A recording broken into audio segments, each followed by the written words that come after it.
Good morning sa lahat ng followers at viewer natin. Praise the Lord Jesus Christ. Kadidikit lang pala natin. I-share lang ko lang sa inyo kung paano magmanyobrada, lalo na sa mga first timer na gustong matuto. Kung ano lang yung nalalaman, counting nalalaman ko.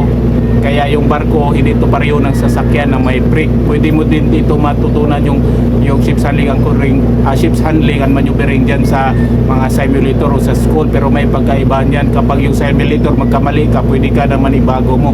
Pero yung sa actual, hindi mo na yung pabago. Yung barko, milyon yan. Tapos yung panlantalan, mahal din. May pangarga pa. Kaya dahan-dahan ka lang. Yung barko, iniulit ko, yung barko wala yung brake katulad ng sasakyan. Kaya pupus ka lang talaga 90 degrees sa pupa mo. Abim sa brake sa post 180 degrees from ruwa to pupa. Yan ang palaging tinitingnan mo. Tapos focus ka lang talaga sa speed mo ng mga 2 knots below.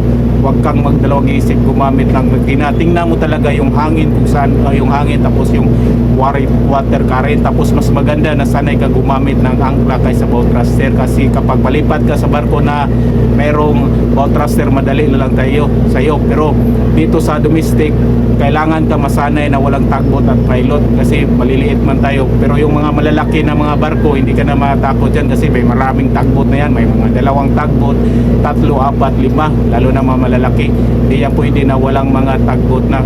Madali na lang pag manyobrada yan. Itong mga maliliit, walang tayong tagbot, kaya masasanay. Kaya mga applicable lang to yung yung paggamit ng angkla katulad sa amin na mga maliliit, pati na rin sa malalaki. Kailangan talaga yung angkla na yan.